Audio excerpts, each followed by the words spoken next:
नमस्कार दोस्तों, कैसे हैं आप सब। उम्मीद है आप सभी अच्छे होंगे और आप सभी की तैयारी भी अच्छी चल रही है दोस्तों। जैसा कि आप सभी को मालूम है कि सीपीसीटी 2.0 वाली न्यू बैच में आप सभी का एक बार फिर से बहुत बहुत स्वागत है। हमने जनरेशन पूरी खत्म कर दी है। जो 5 जनरेशन थी कंप्यूटर की, उनको एक एक करके आपको बारी बारी से हमने सब कुछ बता दिया। एक एक कंप्यूटर की मैंने इमेज भी दिखाई थी कि कौन सा कंप्यूटर किस प्रकार का दिखता है, और हर चीज मैंने क्लियर करा दी थी। अब जो आज हमारा न्यू टॉपिक स्टार्ट हो जाएगा दोस्तों, लेकिन उससे पहले, स्टार्ट करने से पहले दोस्तों, एक चीज मैं आपको बता दूं।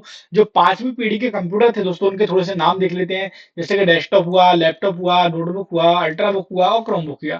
ठीक है ना, ये ज्यादा कुछ खास नहीं है। अब यहाँ से हमारा नया टॉपिक स्टार्ट होता है, और टॉपिक है दोस्तों अभिकलित्र के प्रकार। अभिकलित्र क्या होता है? ये कंप्यूटर का एक हिंदी में ही नाम होता है दोस्तों। संगणक भी होगा दोस्तों। ठीक है ना, जब पहली क्लास में मैंने कंप्यूटर का आपको संगणक नाम भी बताया था और अभिकृत भी नाम बताया था। ये दोनों नाम किसके हैं? कंप्यूटर के हिंदी में नाम है। क्लियर है? इन पे ज्यादा ध्यान ना देते हुए अपने टॉपिक को स्टार्ट कर देते हैं।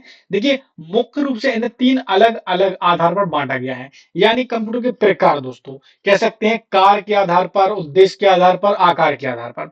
जैसे कि अगर हम 3 प्रकार में कंप्यूटर को बांटेंगे दोस्तों, तो सबसे पहले आ जाएगा कार्य प्रणाली के आधार पर, यानी वर्क के आधार पर कंप्यूटर, बेस्ड ऑफ मशीन हम दोस्तों। ठीक है ना, किसके आधार पर बांटेंगे? कार्य के आधार पर। दूसरा हो जाएगा उद्देश्य के आधार पर, बेस्ड ऑफ पर्पस, यानी किसी एक मुख्य उद्देश्य से कंप्यूटर को बनाया जाता है। तीसरा बांटेंगे दोस्तों हम क्या? आकार के आधार पर। तो साइज के आकार पर भी कंप्यूटर निर्भर करते हैं दोस्तों, कौन कौन से होते हैं। अभी आपको ये समझ में नहीं आ रहा होगा कि सर आप जी क्या बता रहे हैं। अभी सब क्लियर हो जाएगा।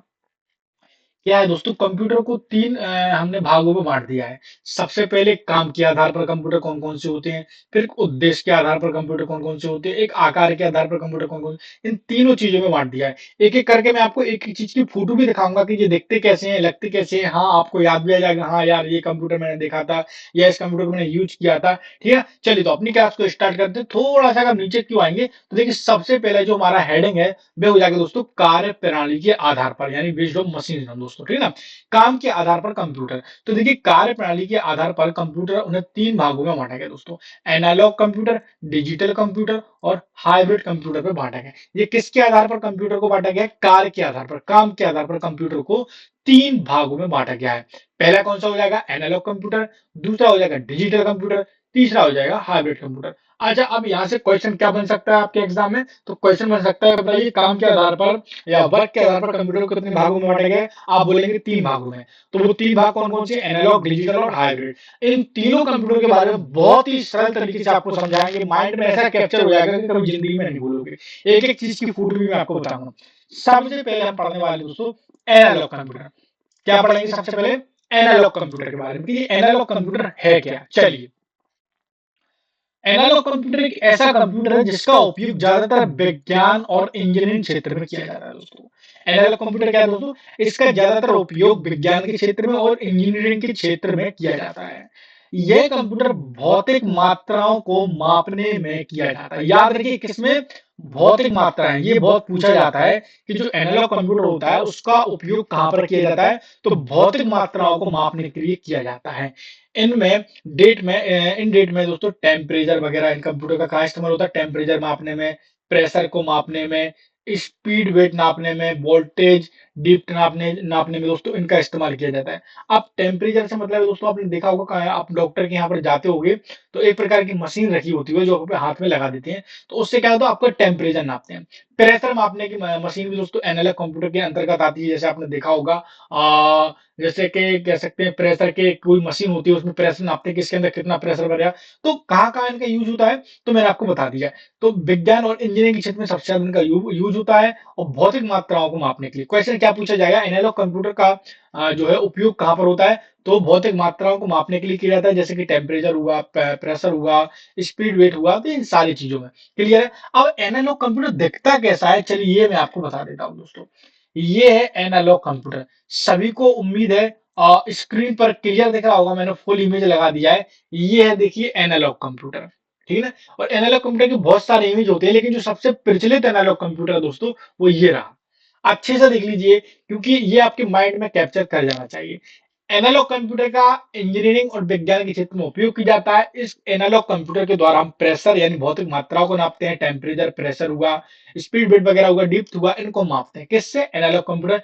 ये दोस्तों एनालॉग कंप्यूटर है। अच्छे से देख लीजिए, देख लिया ना सभी ने? एक और ये एनालॉग कंप्यूटर, दो इमेज मैंने आपको दिखा दिया है। एनालॉग कंप्यूटर का ही एक ये पार्ट है, क्योंकि दिन पे दिन कंप्यूटर बदलते थे, उनके कह सकते हैं उनको मॉडल बदलते थे, तो ये भी एक एनालॉग कंप्यूटर का ही एक मॉडल है दोस्तों। ठीक है ना? एक ये है एनालॉग कंप्यूटर, और ज्यादातर ऐसे ही आपको एनालॉग कंप्यूटर देखने के लिए मिलेंगे। ठीक है ना? आ, उम्मीद है सभी ने इसको बहुत ही अच्छे से देख लिया होगा दोस्तों। चलिए, तो अब हम बढ़े आगे। चलिए, तो हमने इसमें क्या जाना? हमने एनालॉग कंप्यूटर में जाना कि एनालॉग कंप्यूटर जो होता है दोस्तों, वह भौतिक मात्राएं मापने में काम आता है दोस्तों। किसमें काम आता है? भौतिक मात्राएं मापने में। मापने में, ठीक है ना? टेम्परेचर, प्रेशर, स्पीड, ज्यादा मैं गहराई में नहीं जाऊंगा, टाइम ज्यादा चला जाएगा। चलिए, अब इधर आपने देखिए एनालॉग कंप्यूटर। अब यहां से हम देखेंगे डिजिटल कंप्यूटर। डिजिटल कंप्यूटर भी कैसे देखते हैं ये भी मैं आपको बताऊंगा। एक डिजिटल कंप्यूटर, जैसे कि इनके नाम से पता चलता है कि ये बताता है कि डिजिटल यानी डिजिट डिजिट के साथ काम करते हैं, जो कि रिप्रेजेंट करते हैं कि नंबर्स, न्यूमेरिकल्स, न्यूमेरिक्स और लेटर या कोई दूसरा स्पेशल सिंबल है दोस्तों। ठीक है ना?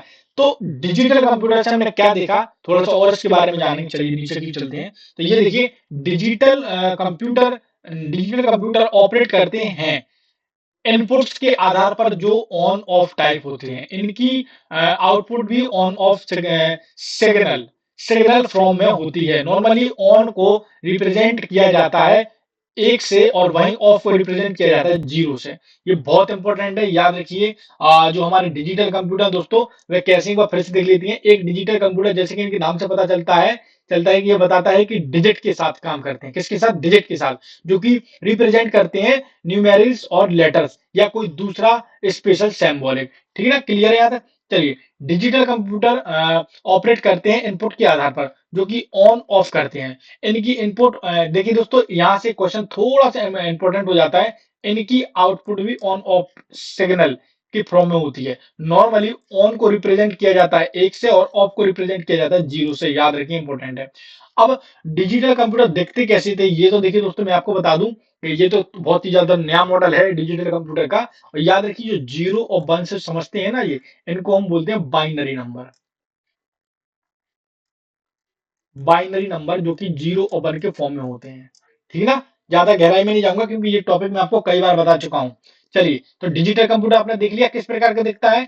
ये तो नया मॉडल था। ये है देखिए डिजिटल कंप्यूटर जब फर्स्ट टाइम लॉन्च हुआ था। सबकी स्क्रीन पर दिख रहा है ना डिजिटल कंप्यूटर? देख लीजिए, ये है डिजिटल कंप्यूटर जब लॉन्च हुए हुए थे। आपने बहुत से लोगों ने इनको देखा भी होगा, लेकिन अब तो जो बिल्कुल से इनका चलन बंद ही हो गया है, कोई यूज ही नहीं करता है। तो ये कुछ इस प्रकार के डिजिटल कंप्यूटर देखते थे। और देखिए कि जब मॉडल आने लगे, तो ये कंप्यूटर डेस्कटॉप कंप्यूटर के नाम से भी जाना था, जो कि हम और आप यूज करते हैं। क्लियर है यहाँ तक? दिक्कत तो नहीं? लेकिन ये ओरिजिनल है, क्योंकि इसका ये मॉडल तो थोड़ा सा नया है, ये आपको अच्छा ही लगेगा। ये है देखिए डिजिटल कंप्यूटर। आपने देख लिया ना? क्लियर है यहाँ तक? चलिए, अब बढ़ जाते हैं हाइब्रिड कंप्यूटर की तरफ दोस्तों। कौन से कंप्यूटर की तरफ बढ़ेंगे? हाइब्रिड कंप्यूटर की तरफ। देखिए, हाइब्रिड कंप्यूटर असल में एक कॉम्बिनेशन होता है दोस्तों, डिजिटल कंप्यूटर और एनालॉग कंप्यूटर का। हाइब्रिड कंप्यूटर क्या है दोस्तों? वह डिजिटल कंप्यूटर और एनालॉग कंप्यूटर दोनों का ही मिश्रण होता है। एनालॉग कंप्यूटर की स्पीड और डिजिटल कंप्यूटर की मेमोरी और एक्यूरेसी यह एक सा होता है। ठीक है? एक ऐसा कंप्यूटर होता है जो कि बाइनरी के साथ साथ एनालॉग सिग्नल को भी समझने में सक्षम होता है दोस्तों। ठीक है ना? हाइब्रिड जो कंप्यूटर है, मैं अगर आपको सिंपल शब्दों में समझाने की कोशिश करूं, तो hybrid computer analogue plus digital computer, analogue computer और डिजिटल कंप्यूटर, इन दोनों के गुण किसमें उपलब्ध होते हैं? तो वे होते हैं दोस्तों हमारे हाइब्रिड कंप्यूटर में। ठीक है ना? क्लियर है? ये हमने जाना। चलिए, थोड़ा सा और नीचे चलते हैं। देखिए, होता है, इसलिए स्पीड ना तो एनालॉग कंप्यूटर से ज्यादा होती है, और ना ही डिजिटल कंप्यूटर के मुकाबले कम होती है, क्योंकि दोनों का मिश्रण होता है। अब एनालॉग कंप्यूटर के बारे में आपने इतना जान लिया। अब हाइब्रिड कंप्यूटर के बारे में, तो अब देखिए हाइब्रिड कंप्यूटर दिखते कैसे थे। लेकिन दिखाने से पहले दोस्तों, आप सभी से मैं रिक्वेस्ट करना चाहता हूँ, प्लीज चैनल पर नए हैं तो जरूर चैनल को सब्सक्राइब कर दीजिए, बेल आइकन को ऑन कर दीजिए, ताकि क्लास का नोटिफिकेशन सबसे पहले आपके पास पहुंचे। आपकी सपोर्ट और सहयोग से ही दोस्तों ये क्लासेस को मैंने स्टार्ट किया था, और बहुत मेहनत लगती है ऐसी क्लासेस को बनाने में, क्लास को तैयार करने में। थोड़ा-सा बस निवेदन इतना ही है दोस्तों कि प्लीज़ चैनल पे नए हो तो ज़रूर चैनल को सब्सक्राइब और क्लास को लाइक कर देना। अब हाइब्रिड कंप्यूटर आपको दिखाते हैं कैसा दिखता है। ये है हाइब्रिड कंप्यूटर। आप बोलोगे सर ये तो लैपटॉप है, लेकिन हाइब्रिड जो कंप्यूटर होते थे दोनों काम करने में सक्षम होते थे। और अगर मैं आपको एक इमेज और दिखाऊँ हाइब्रिड कंप्यूटर की तो कुछ इस प्रकार का भी हो सकता है। ये दोनों काम करने में सक्षम होते हैं। और हाइब्रिड क्या हो दोस्तों, ये एक नए मॉडल के चलन का प्रकार था दोस्तों हाइब्रिड कंप्यूटर, जो कि दोनों काम करने में सक्षम था, एनालॉग का भी और डिजिटल का भी। ठीक है ना। तो ये कुछ इमेज थी दोस्तों हाइब्रिड कंप्यूटर की, यहाँ तक आपने देख लिया दोस्तों। ठीक है ना। तो आज के लिए क्या करेंगे, क्लास में इतना ही रहने देते हैं। कल हम एक और नई क्लास के साथ आप लोगों के साथ आएंगे और इसके टॉपिक को आगे बढ़ाएंगे, क्योंकि हमने काम के पर्पज से कंप्यूटर को देख लिया। 3 प्रकार के होते थे, एनालॉग, डिजिटल और हाइब्रिड। तीनों को मैंने खत्म कर लिया ना। अब कल एक और नए टॉपिक के साथ आएंगे। मैं छोटे छोटे टॉपिक इसलिए पढ़ा रहा हूँ ताकि आप लोगों के माइंड में कैप्चर कर जाए। ठीक है ना। चलिए तो कल एक और नई क्लास के साथ मिलेंगे दोस्तों। जब तक दोस्तों जय हिंद, जय भारत, वंदे मातरम।